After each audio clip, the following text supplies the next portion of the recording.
महाराष्ट्र की सियासत इन दिनों एक ऐतिहासिक तुलना को लेकर उबाल पर है। राज्य कांग्रेस के प्रदेश अध्यक्ष हर्षवर्धन सपकाल द्वारा छत्रपति शिवाजी महाराज और टीपू सुल्तान की तुलना किए जाने के बाद राजनीतिक माहौल गर्मा गया।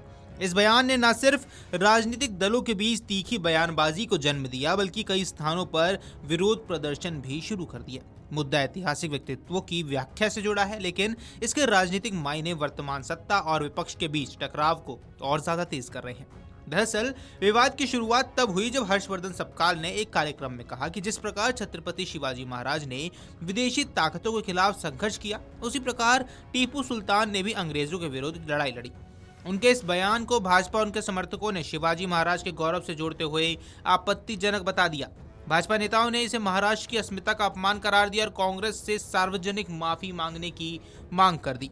मुख्यमंत्री देवेंद्र फडणवीस ने इस तुलना को पूरी तरह अनुचित बताते हुए कहा कि कांग्रेस नेता को ऐसे बयान पर शर्म आनी चाहिए। उन्होंने कहा कि शिवाजी महाराज महाराष्ट्र की पहचान है और उनकी तुलना किसी भी अन्य शासक से करना ऐतिहासिक और भावनात्मक दृष्टि से गलत है।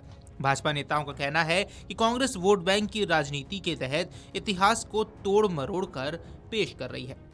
इसी बीच महाराष्ट्र कांग्रेस के वरिष्ठ नेता सचिन सावंत ने भाजपा पर पलटवार करते हुए दोहरे मापदंड अपनाने का आरोप लगा दिया। उन्होंने कहा कि भाजपा आज टीपू सुल्तान के नाम पर विरोध कर रही है, जबकि अतीत में उसके कई नेताओं ने टीपू सुल्तान के नाम से जुड़े प्रस्तावों का समर्थन किया था।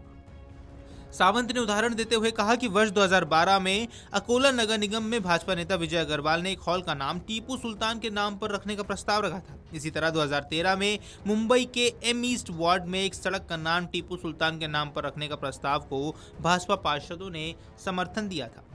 सचिन सावंत ने आगे दावा किया कि 2001 में अंधेरी वेस्ट में टीपू सुल्तान मार्ग नामकरण के प्रस्ताव में भाजपा के पूर्व सांसद गोपाल शेट्टी और स्थानीय पार्षद भी शामिल थे। उनकी माने तो भाजपा उस समय इन प्रस्तावों के विरोध में नहीं थी, लेकिन आज राजनीतिक लाभ के लिए इस मुद्दे को उछाला जा रहा है। उन्होंने आरोप लगाया कि भाजपा का असली मकसद समाज में ध्रुवीकरण करना और ऐतिहासिक व्यक्तित्वों को विवाद का विषय बनाकर भावनाओं को भड़काना है। सावंत ने कर्नाटक की राजनीति का भी उल्लेख करते हुए कहा कि पूर्व मुख्यमंत्री बीएस येदियुरप्पा ने टीपू सुल्तान की मजार पर जाकर विजिटर्स बुक में उनकी प्रशंसा की थी। उन्होंने 2017 में पूर्व राष्ट्रपति कोविंद के कर्नाटक विधानसभा में दिए गए भाषण का हवाला देते हुए कहा कि उस भाषण में टीपू सुल्तान की वीरता और अंग्रेजों के खिलाफ उनके संघर्ष का उल्लेख किया गया था।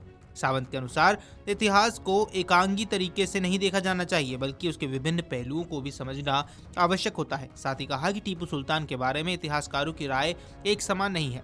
कुछ इतिहासकार उन्हें एक साहसी और दूरदर्शी शासक मानते थे, जिन्होंने अंग्रेज के खिलाफ निर्णायक लड़ाई लड़ी और आधुनिक सैन्य तकनीकों का इस्तेमाल किया। वहीं कुछ अन्य इतिहासकार उन पर धार्मिक कट्टरता और कठोर नीतियों के आरोप लगाते हैं। सावंत का कहना है कि इतिहास को राजनीतिक लाभ के लिए चयनात्मक ढंग से प्रस्तुत करना उचित नहीं है। दूसरी ओर भाजपा नेताओं का कहना है कि कांग्रेस को शिवाजी महाराज जैसे महानायक के साथ किसी अन्य शासक की तुलना करने से पहले राज्य की भावनाओं का ध्यान रखना चाहिए। उनका तर्क है कि शिवाजी महाराज ने हिंदवी स्वराज की स्थापना और उनके स्थान महाराष्ट्र की चेतना में सर्वोच्च है। भाजपा का आरोप है कि कांग्रेस जानबूझकर ऐसे बयान देकर विवाद खड़ी करती है और फिर खुद को पीड़ित के रूप में प्रस्तुत करती है। वीडियो डेस्क अमरुजाला.com। अगर आप ये वीडियो YouTube पर देख रहे हैं तो हमारे चैनल को सब्सक्राइब कर बेल आइकन दबाएं और Facebook पर देख रहे हैं तो हमारे पेज को लाइक करें।